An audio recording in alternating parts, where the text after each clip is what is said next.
suite à la sortie médiatique des avocats de Bénin Contrôle le vendredi 18 mai 2012, je tiens à apporter, au nom du gouvernement du Bénin, les clarifications qui s'imposent au regard des comptes vérités et de l'ampleur de l'intoxication à laquelle on expose l'opinion publique au sujet du contrat de marché relatif à la mise en place du programme de vérification des importations nouvelle génération.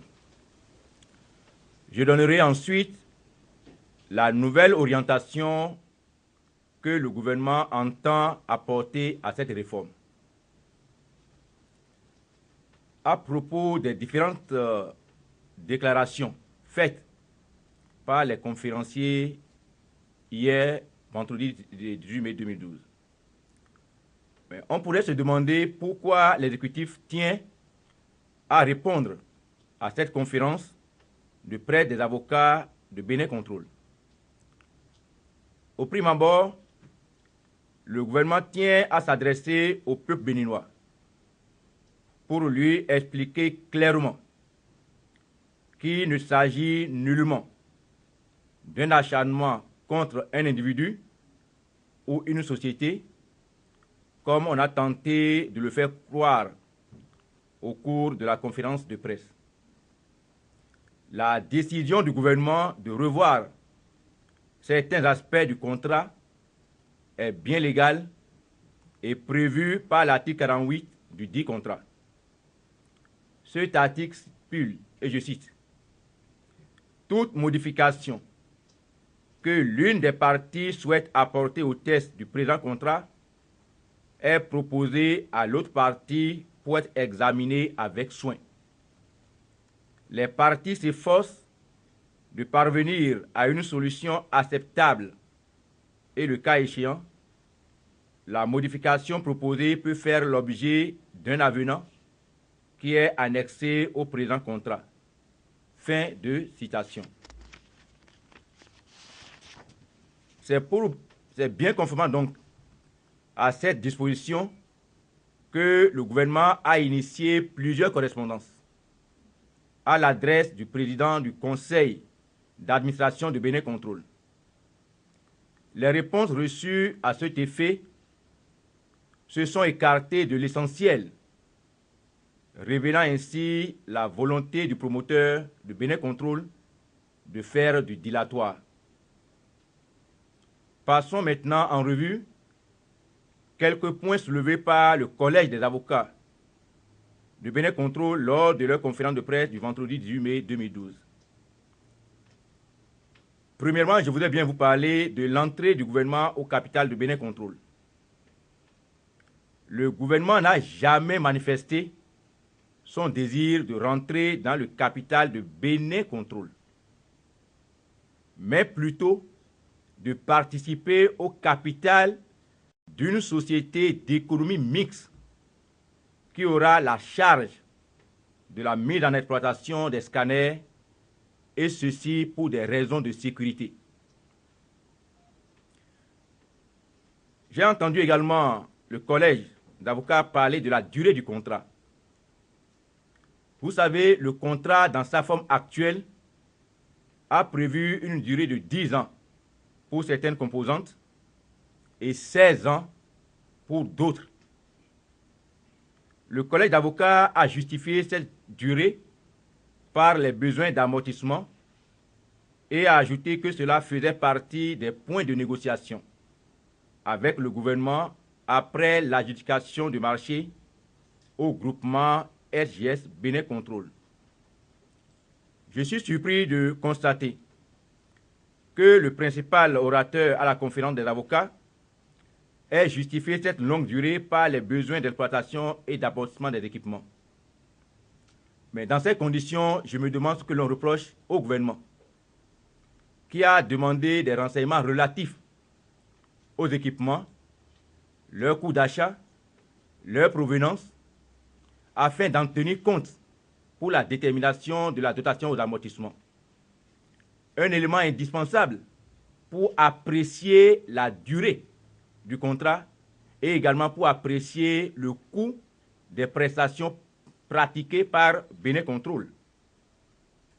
Qu'aujourd'hui l'on veuille justifier cette durée par le souci d'amortissement des équipements, je me pose des questions. Aussi, on a fait allusion de façon abondante des négociations entre le gouvernement et le groupement SGS Bénin Control.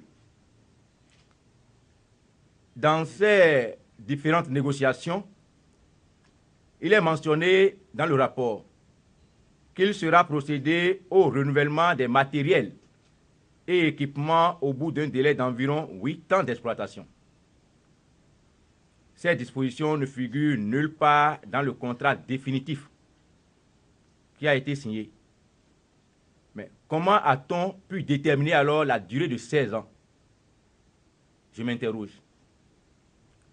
Le souci du gouvernement, donc, en demandant la révision à la baisse de la durée du contrat, est de pouvoir avoir une durée compatible à l'investissement qui est fait et une durée raisonnable pour que l'investisseur puisse rentrer dans ses fonds et couvrir également ses charges d'exploitation. J'ai entendu parler également du délai de démarrage des activités. À ce niveau, l'orateur a affirmé que le non-démarrage à bonne date des activités de scanning au niveau des frontières est du fait du gouvernement qui n'a pas mis les sites à disposition. À ce niveau également, je m'interroge. Qu'en est-il alors du cas de l'aéroport de Cotonou, où nous avons assisté au dépôt précipité des scanners seulement ces derniers jours, alors qu'il aurait dû être installé depuis le 1er juillet 2011. L'aéroport n'existait pas ou l'aéroport n'a pas été mis à disposition. J'ai entendu également parler de la nature du contrat et des tests réglementaires. Sans trop vouloir m'attarder sur ce sujet, je réaffirme au nom du gouvernement béninois que le contrat liant l'État à la société Bénin Control est bel et bien un contrat administratif. Les contrats conclus entre une personne publique et une personne privée sont des contrats administratifs du moment où ils sont appréciés comme des actes de gestion publique, et cela en raison soit de leur clause, soit de leur objet. Dans le cas d'espèce, l'objet du contrat est bien clair: assistance technique et renforcement de capacité au profit de l'administration des douanes. Des gens mieux avisés à la taille du célèbre professeur pourront en dire long. S'agissant du décret instituant le PVI, aucun membre du gouvernement, encore moins le président de la République, n'a nié avoir signé ce décret. Mais je réaffirme que le chef de l'État n'a vu ce contrat signé que lorsque les difficultés de mise en œuvre du PVI ont commencé. J'en veux également pour preuve l'affirmation du secrétaire général du gouvernement en fonction au moment des faits. Et c'est celui-là qui a soumis à signature le décret au chef de l'État. Il a reconnu en Conseil des ministres que lui-même, secrétaire général, n'a jamais vu le contrat signé. C'est le contrat type qui a été examiné en Conseil des ministres. Et lui-même, secrétaire général du gouvernement, qui a fait signer le décret au chef de l'État, n'a pas annexé ce contrat. Et il ne l'a vu que lorsque les problèmes ont commencé. C'est lorsque les problèmes ont commencé que le chef de l'État a demandé au ministre des Finances qui lui a donné copie de ce contrat signé. Mais quel intérêt le chef de l'État a à dire qu'il n'a pas vu le contrat alors qu'il l'avait vu? De qui va-t-il avoir peur? Je voudrais que cette question les suspicions ou ce qu'on tente de faire croire, qu'on arrête définitivement avec ce jeu d'esprit. Les tarifs des prestations.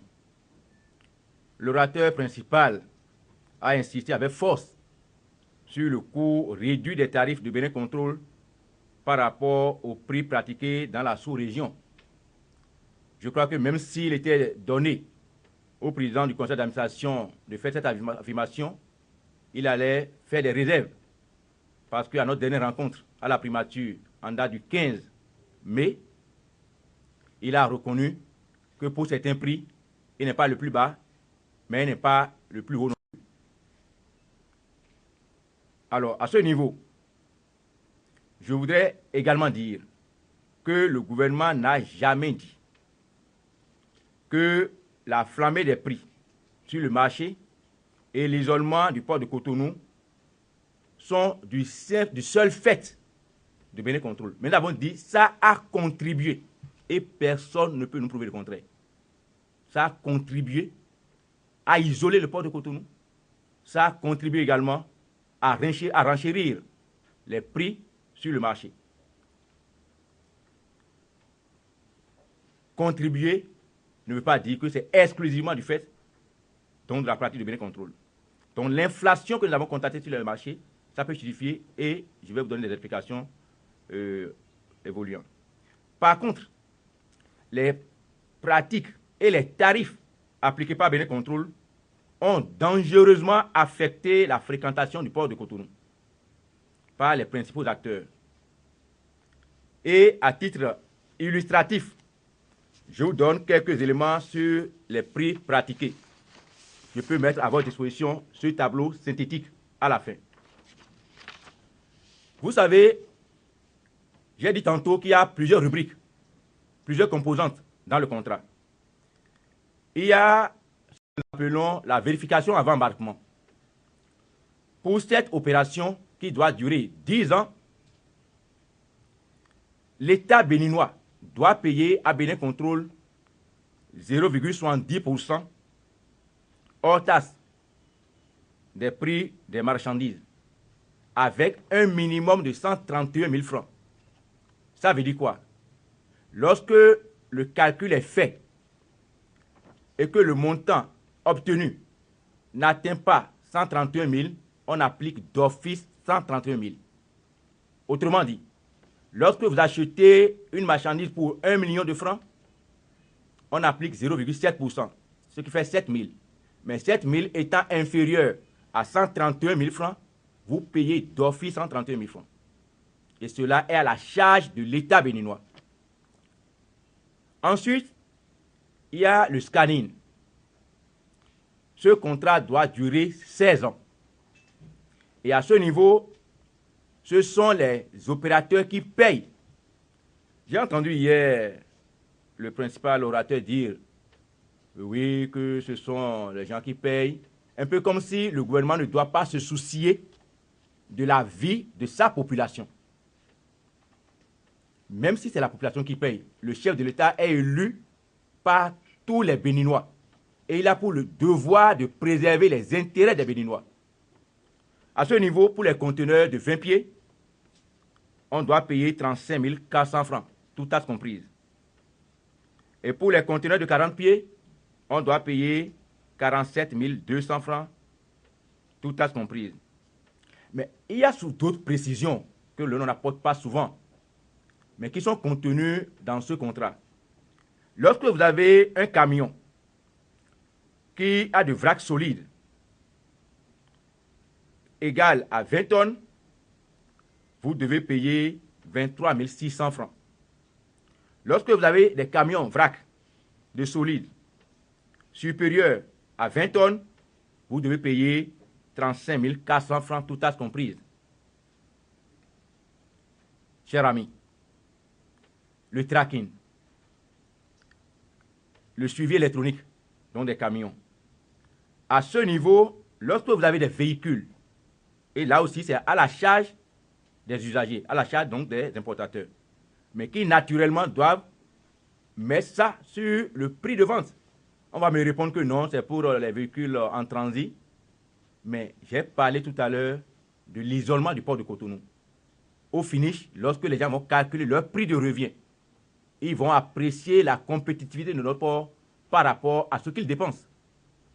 À ce niveau, pour les véhicules donc, qui transportent les marchandises, ils doivent payer 99 946 francs par véhicule, autrement dit pratiquement 100 000. Et pour les véhicules sans marchandises, 47 200 francs. Mais ce n'est pas fini. Il y a également l'inspection relative au poids. À ce niveau, vous devez payer pour les produits en vrac liquide 590 francs, tout à comprise. Et les produits vrac gazeux, 590 francs également. Les produits vrac poudre, 590 francs par tonne métrique. Mais ce n'est pas terminé. Lorsque vous choisissez de ne pas passer par la mer, mais de passer par les frontières terrestres, autrement dit, lorsque vous quittez par exemple Togo pour venir au Bénin, ou bien vous quittez le Nigeria pour rentrer sur le territoire béninois, il y a également à ce niveau un contrat qui a une durée de 16 ans. Et vous devez payer 3,25% de la valeur des marchandises qui sont concernées. Plus que ça, il y a également le contrat lié à la gestion des aides de dédouanement qui doit durer 10 ans. Pour cela, l'État béninois doit payer 100 millions de francs par an. C'est ça la vérité. Chers amis, donc en ce qui concerne donc, les questions de tarifs, c'est ce qui en est. Mais j'ai dit que la pratique de Bénin Contrôle a participé sérieusement à isoler notre port. Ce tableau que je voudrais également mettre à votre disposition. C'est vrai, ici, il n'y a pas que les frais de Bénin Contrôle. Et c'est pour ça que nous avons dit que tous les acteurs qui sont sur la plateforme portuaire doivent œuvrer pour que le port soit compétitif. Parce que c'est le poumon de notre économie. Après avoir tué le coton, n'allons pas assister à la mort du port. Ça ne serait pas du vivant du président Yahi Boni. À ce niveau, lorsque vous faites le cumul des différentes charges sur un conteneur de 20 pieds, vous allez payer 493 820 francs. Mais à cela, il faut ajouter le transfert à Alada, qui n'était pas prévu au contrat. Mais pourquoi on n'a jamais dit au gouvernement l'opération sur Alada n'était pas prévue? Et quand on l'a mis, qu'on doit gagner 112 000 francs, 400 francs par conteneur de 20 pieds et 200 000 francs sur un conteneur de 40 pieds, pourquoi on n'a jamais jeté la pierre au gouvernement? Alors, pour les conteneurs de 40 pieds, vous allez dépenser 617 262 francs. Là, échange de BL, acconnage, tous les frais compris. Et je dis, bien sûr, pour aller à l'ADA, il faut payer encore 200 000 francs. Et c'est tout ça qui avait justifié l'encombrement qu'on avait noté, contrairement à ce que l'orateur a voulu nous faire croire, que Bénin Contrôle n'a pas participé à l'encombrement. Mais bien sûr. Et lorsque nos commerçants du Niger ont commencé par déserter le port de Cotonou, alors qu'eux-mêmes reconnaissent que la bonne partie des marchandises qui arrivent au port de Cotonou vont au Niger et d'autres prennent également la voie pour se retrouver au Nigeria. Alors donc les questions du tarif, c'est cela la vérité. Il y a un point très important. Et j'allais dire, si j'étais à l'Assemblée, j'allais dire la question préjudicielle. C'est le partenariat SGS Bénin Contrôle. Il s'agit d'une question d'importance. En effet, c'est fort de la présence de SGS aux côtés de Bénin Contrôle que ce groupement a gagné le marché. Vous savez, en matière de marché public, pour les notations, il y a ce que l'on appelle l'offre technique, il y a ce que l'on appelle l'offre financière. Et il y a une pondération qui se fait. C'est parce que SGS est le numéro 1 au plan mondial.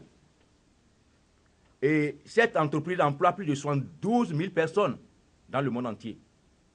Et c'est eux qui ont installé, pour la plupart des gouvernements dans le monde, le programme de vérification.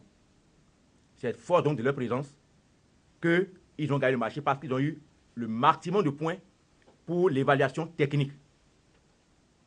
On a voulu nous faire croire hier, le vendredi, que le retrait du SGS en tant que partenaire technique privilégié et déterminant dans ce groupement, parce qu'il y a l'expertise en la matière, c'est parce qu'il a refusé d'accompagner le gouvernement dans un problème d'ordre social, à savoir le personnel du Bureau Veritas.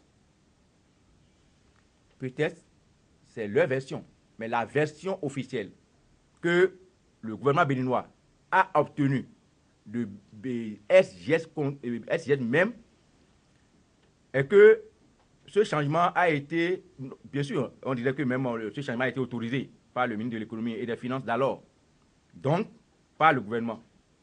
Mais là aussi, je dis, ce n'est pas fondé. Parce qu'ils ont parlé des négociations. Mais pourquoi cela n'a pas fait objet de négociation? Ils ont parlé des communications en Conseil des ministres. Mais si tant est vrai que c'est un problème fondamental, primordial, déterminant, pourquoi ne sont-ils pas, le ministre n'est pas revenu en Conseil? Ou bien n'a-t-il pas rendu compte au chef du gouvernement pour recevoir des instructions? SGS, qui a participé à toutes les démarches avec eux, a affirmé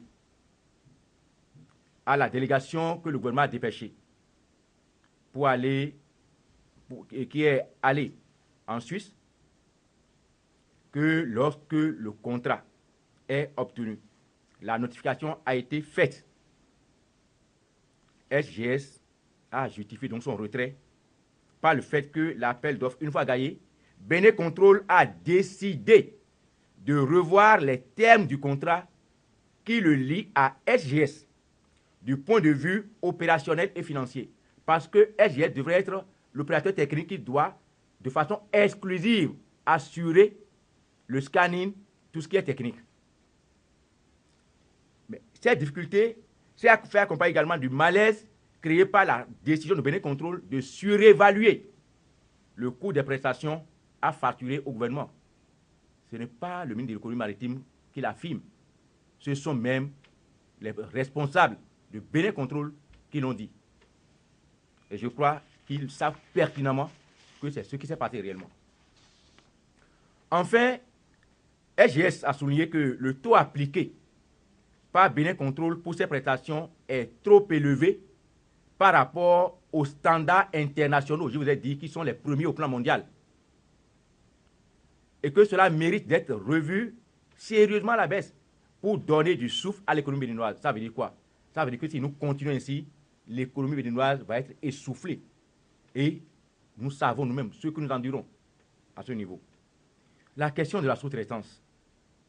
Vous savez, c'est prévu dans le décret au terme de l'article 3 qui porte institution du PVI que la société Bénin Contrôle pourra, sous sa responsabilité, sous-traiter les prestations objets du contrat après autorisation du ministre en charge des Finances. À ce niveau, deux observations rapidement. Même si le conférencier a affirmé que Bénin Contrôle a été autorisé par le ministre de l'économie et des Finances pour avoir retenu Bureau Veritas pour la vérification avant embarquement, la copie de la lettre de Bénin Contrôle au ministère de l'économie et la réponse du ministre de l'économie et des Finances à Bénin Contrôle demandée par le gouvernement lors de la séance du 15 mai 2012 à la primature ne lui a pas été encore adressée jusqu'à ce jour. Encore qu'aucun compte rendu n'a été fait au gouvernement ni à son chef. Dans sa correspondance, et ça, veuillez bien prêter attention à ce que je veux dire, dans sa correspondance du 7 mai 2012, relative à la suspension provisoire du contrat de PVI de Bénin Contrôle écrivait ceci: la quasi-totalité des équipements, matériels et logiciels spécifiques exploités par Bénin Contrôle et ses divers partenaires dans le cadre des prestations de PVI est mise à disposition par les sociétés étrangères ci-après, contre rémunération. Mais auparavant, on nous a dit qu'on a acquis ces matériels à 24 milliards 500 millions. Tantôt c'est acquis, tantôt c'est sous contrat. Mais le vrai problème n'est pas encore là. On a cité ses partenaires étrangers comme Bureau Veritas, Matriasat, High-Tech Detection System, Rapiscan, Société Générale de Leasing et de Financement. Société Générale de Leasing et de Financement. SGLF. VIP Technologies. Move On. Je reviens sur la Société Générale de Leasing et de Financement. Chers amis, nous sommes béninois et le gouvernement est préoccupé à faire la promotion des opérateurs économiques béninois de la taille de M. Talon. Mais n'allons pas sacrifier l'intérêt général au profit d'un intérêt particulier. La Société Générale de Leasing et de Financement, ce qui est cité au titre des partenaires techniques étrangers, avec qui Bénin Contrôle a négocié. Ce papier que j'ai entre mes mains, et je mets au défi quiconque pourra me prouver le contraire. Je lis que cette société a été immatriculée au registre de commerce et de crédit immobilier d'Abidjan le 25 juillet 2011. 25 juillet 2011, sous le numéro CI-ABJ-2011-B-3992 et a, contre toute attente, comme président directeur général, Patrice Talon, demeurant à Cotonou. À rapprocher les dates, on comprendra beaucoup de choses. Je vous l'ai dit, c'est ça. Et si vous voulez chercher, allez sur Internet. Vous allez voir ça. Je reviens sur les recettes. Le préambule même du contrat de PVI stipule ce qui suit. Considérant le souci du gouvernement d'améliorer ses recettes douanières, de contrôler la qualité des marchandises importées sur le territoire national, et ça continue. Autrement dit, l'objectif fondamental de la réforme douanière et portuaire est donc l'amélioration des ressources de l'État et la lutte contre la fraude douanière. Le promoteur de Bénin Contrôle est allé jusqu'à promettre au chef de l'État que la mise en œuvre du PVI va faire gagner à l'État béninois, en plus de ses recettes habituelles, un surplus de 500 à 600 milliards par an. Mais qu'en est-il de la réalité aujourd'hui? J'ai suivi comme vous que un second orateur a fait des démonstrations. Il ne s'agit pas de faire des jeux d'esprit. Il ne s'agit pas de poser des hypothèses. Les recettes douanières, tout le monde peut les vérifier. Et j'ai ici des tableaux où on a fait l'évolution historique des recettes douanières depuis 2007 jusqu'à 2012. Et on peut observer la tendance. Il ne sert à rien du tout de tromper le peuple. Cette information existe, vous pouvez aller à la douane, on va vous donner, je peux vous donner ça gratuitement. Alors, lorsque nous observons cette tendance, qu'est-ce que nous constatons? Alors qu'en juin 2011, moi ayant précédé la mise en place, ou du moins la mise à exploitation des activités au niveau donc de Bénin Contrôle, la douane a fait une recette de 26 milliards 926 millions 926 598 francs CFA. En juillet 2011, donc le mois où Bénin Contrôle a commencé ses activités, cette recette a chuté et est arrivée à 20 milliards 578 millions 625 500 francs. Donc, plus de 6 milliards 4 de baisse dans l'espace de mois. Oui, on peut me dire, oui, de façon statistique, on ne peut pas comparer un seul mois. Je voudrais bien m'étendre encore sur 6 mois, au moins sur un semestre. Et je vous dirai que de juillet à décembre 2011, autrement dit de juillet 2011 à décembre 2011, qui est donc la période de PVI,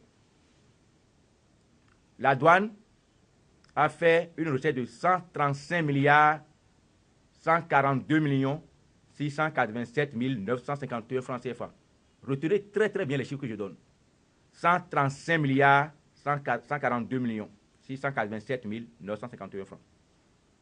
Lorsque je me réfère à la même période en 2010, autrement dit, lorsque je prends juillet 2010 à décembre 2010, j'ai 22 milliards, pardon, j'ai 157 milliards 510 millions 353 148 francs.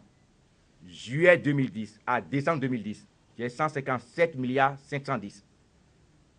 Période sans PVI. Période PVI, juillet à décembre, j'ai 135 milliards 142 millions.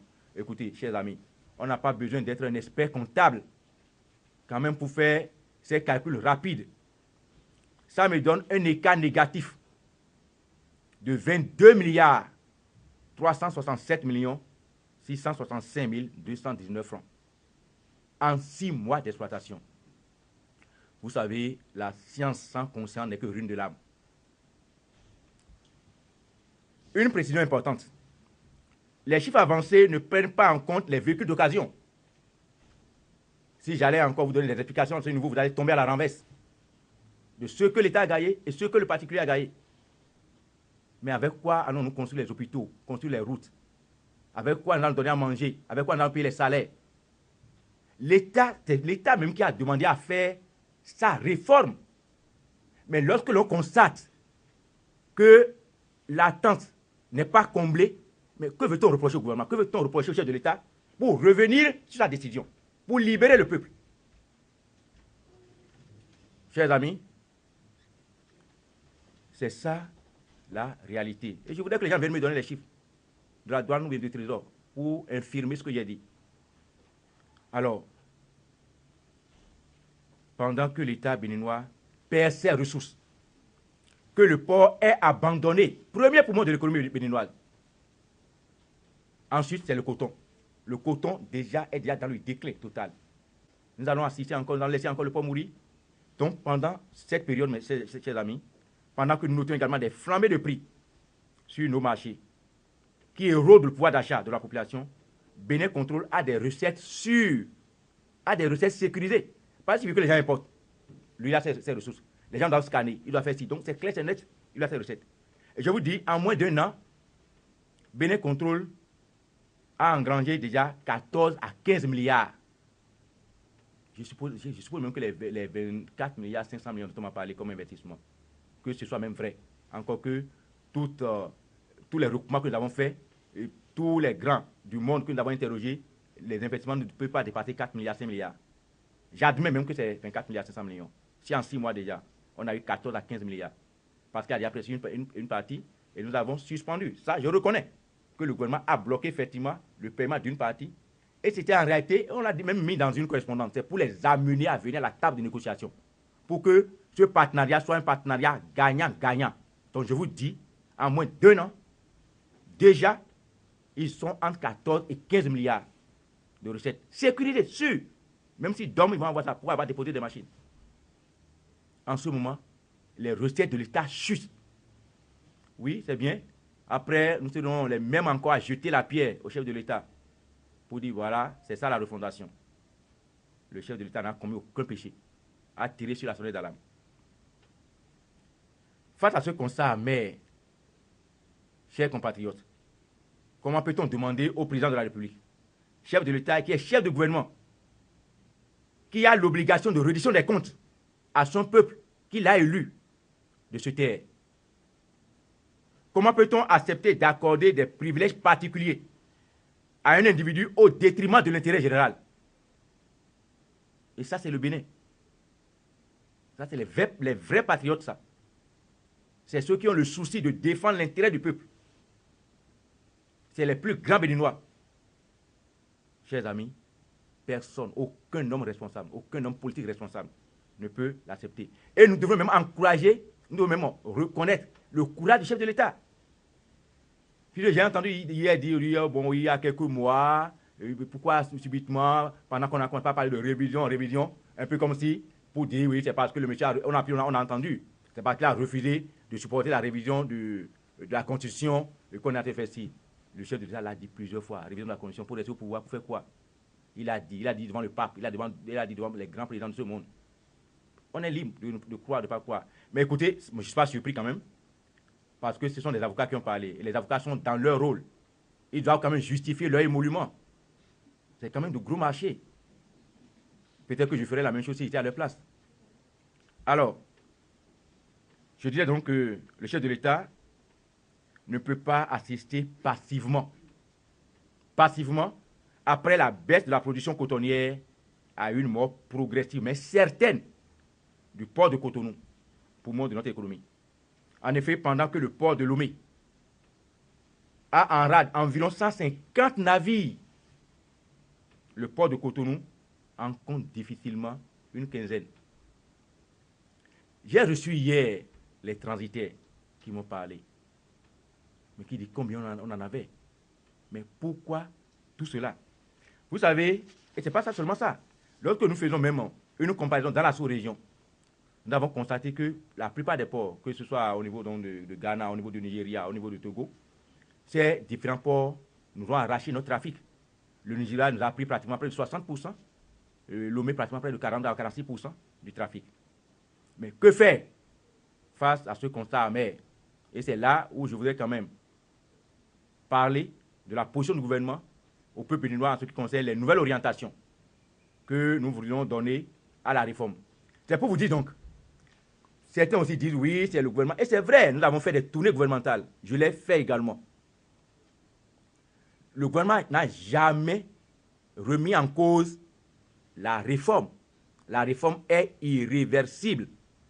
Mais la gouvernance de la réforme telle que c'est menée aujourd'hui, nous allons droit au mur. Et nous allons sacrifier l'intérêt de tout un peuple. Nous voulons bien aider les opérateurs privés. Et je dis, le chef de l'État aime Talon. Talon est un homme courageux qui a fait beaucoup de choses, qui a l'expertise en matière de beaucoup de choses, mais on sait. Mais c'est pour autant que lorsque l'État a donné possibilité à un opérateur privé de faire un travail pour son compte, nous allons assister facilement à ça. Là alors, les nouvelles orientations. La vérification avant embarquement sera supprimée et remplacée par un contrôle de conformité des importations. 2. Le scanning, l'inspection par scanner sera maintenue dans un cadre rénové et géré par une société d'économie mixte dans laquelle l'État sera actionnaire pour des raisons de sécurité conformément aux normes établies en la matière sur le plan international. Cette position se justifie par le flou qui caractérise aujourd'hui le mode d'acquisition de matériel de Bénin-Contrôle qui tantôt sont acquis, tantôt c'est loué, tantôt on dit c'est ci, tantôt c'est ça. Par ailleurs, par respect aux obligations régionales, les conteneurs en transit vers les pays de l'Interland, notamment le Niger, ne seront plus scannés. Et je l'avais dit lors d'une intervention précédente, que le Niger s'apprêtait même à traduire le Bénin devant les instances judiciaires de l'UEMOA, parce que nous appartenons à la même communauté. Mais au Togo, les marchandises en transit ne sont pas scannées. En Côte d'Ivoire, ce n'est pas scanné. Oui, ils ont fait allusion hier à cette équipe que nous avons envoyée en mission et qu'on n'a pas publié parce que ça ne nous arrange pas. En quoi? Qu'à tel pays, il y a des trucs moins. À part le scanning, qui est légèrement moins, tout ce qui reste, il nous quand me dit où c'est moins et moins encore dans la sous-région. Et je vous ai fait le cumul tout à l'heure. Et je dis au-delà de tout, ce qui importe, c'est l'objectif principal, à savoir renflouer les caisses de l'État. Et nous avons assisté à l'inverse. 3. Il sera institué un système de surveillance des déclarations en douane. Parce que oui, là j'ai entendu, et oui, que c'est parce que le gouvernement a voulu donner à manger encore aux douaniers qu'on est revenu tout ça là. Mais on n'est pas naïf. Nous savons quand même qu'il y a des pratiques au niveau de la douane. Mais encore que là, cette réforme est fondamentalement douanière. Et dans tout le contrat, lorsque vous lisez le contrat, Bénin Contrôle doit assister, doit appuyer. C'est ce qu'on dit. Mais ne doit pas se substituer aux douaniers. Non. Alors, donc, on n'a aucun intérêt à diaboliser Bénin Contrôle. Nous voulons collaborer. On voulait un partenariat gagnant-gagnant. Le guichet unique sera renforcé et couvrira non seulement les importations, mais également les exportations, avec le concours de tous les acteurs de la plateforme portuaire. Oui, parce que là aussi, on dit oui, c'est parce que le guichet unique est géré par les Français qu'on n'a pas osé toucher à ceux-là. Oui, j'ai entendu ça également hier, que oui, c'est parce qu'un Béninois, c'est un étranger. Chers amis, le guichet unique, géré effectivement par les Français, avait 51% du capital. Le reste devait être détenu par les privés. Mais l'État a dit, je rentre dedans. Et aujourd'hui, l'État béninois a 49% du capital du guichet unique. Contrairement à ce qu'on me fait croire. La durée, c'est 10 ans. C'est vrai. Mais encore là, le guichet unique paye des redevances à l'État béninois. Mais ce que Bénin Contrôle ne fait pas. Et qui a pratiquement tout en ortas, a des privilèges énormes dans le contrat. On ne parle pas souvent de ces choses. Et même lorsque tout le temps on revient sur les négociations, mais lorsque vous revoyez même les points qui ont fait objet de négociations, curieusement, on a vidé pratiquement le contrat de sa substance. Et ces négociations, à part quelques petits montants qu'on a diminués, tout le reste, c'est pour renforcer la société privée au détriment de l'État béninois. Mais quand l'État même, qui s'est engagé, dit, mais je reviens pour revoir les choses, mais en quoi on a péché? Dans ce nouveau système, chers amis, tous les acteurs, autrement dit l'État, et quand je dis l'État, vous voyez par exemple le port, vous voyez la Sovemac, qui sont des structures, ont accepté, même consenti également des réductions. Les importateurs, les transitaires, les usagers, les manutentionnaires, tout ce monde-là seront appelés à contribuer à une réduction drastique des coûts de leurs prestations. Donc, dans ce nouveau système, que le guichet unique va être revu et va prendre en compte les importations, les exportations, et tous les acteurs de la plateforme non portuaire seront appelés à contribuer. Nous aurons même à faire des voyages pour reconquérir encore cette clientèle que nous avons perdue. Nous irons dans toute la sous-région et tous les acteurs seront associés, que ce soit les chambres de commerce, les chambres d'agriculture, les importateurs, tous les acteurs seront associés. Alors, donc, dans ce nouveau système, je dis aussi bien l'État que les importateurs, les transitaires, les usagers, tous ceux qui opèrent sur la plateforme seront amenés à consentir quand même à des efforts pour réduire de façon drastique les coûts. Mais au-delà des coûts, nous ne sommes pas naïfs. Récemment, le port de Cotonou a revu son règlement d'exploitation parce qu'il y a des problèmes qui sont également liés à nos pratiques à l'intérieur, aux formalités à l'intérieur. Parce que le commerçant, son problème, c'est de gagner du temps. Donc, nous sommes à pied d'œuvre pour travailler toutes ces questions. Le problème des entrées des camions à l'intérieur, des sorties des camions. Nous sommes en train d'étudier toutes ces questions pour que notre port soit un port compétitif. Et lorsque toutes ces réformes vont être menées dans la nouvelle vision, nous allons tout faire pour que les différentes charges liées aux prestations au port puissent être contenues dans une proportion de 0,4% du prix forme. Les scannings, les vérifications, tout ce qui va être fait au niveau du tout, dans une proportion de 0,4. Donc, il y aura une diminution sérieuse, terrible, pour permettre aux importateurs de revenir à nos clients du Niger, du Nigeria, du Burkina, du Mali, même les Béninois, qui aujourd'hui, beaucoup ont fui le Bénin pour aller s'installer au Nigeria. Nous avons commencé même encore à faire des couloirs vers le nord pour pouvoir accéder au Nigeria. Parce que je l'ai dit, les marchands qui quittent ici pour le Niger, la plupart, ça va vers le Niger. Mais pourquoi, en tant que gouvernement, nous allons nous taire sous prétexte qu'on veut faire plaisir? Vous savez, pour finir, je lance cet appel au nom du chef de l'État à toute la population béninoise. Et ça, je prête ma bouche au président de la République. Après la chute du coton, je ne laisserai pas mourir le port. Pour moi, l'intérêt général est au-dessus de tout intérêt particulier. Et à ce titre, je n'ai pas de parents, je n'ai pas d'amis. Moi-même, président de la République, je ne suis rien devant ce peuple. À plus forte raison, un ministre, un homme d'affaires ou un opérateur économique. Aussi voudrais-je souligner que science sans conscience n'est que ruine de l'âme. Aucun privilège particulier ne doit supplanter l'intérêt général. La paix, la sécurité et la bonne gouvernance sont indispensables pour le développement. Fini donc le monopole dans notre pays. Voilà donc les précisions que je tiens à apporter au nom du gouvernement béninois à la conférence de presse du Collège des avocats de Bénin Contrôle qui a eu lieu hier, vendredi 18, et la nouvelle vision du gouvernement pour la conduite de la réforme douanière et portuaire qui continue. Je vous remercie.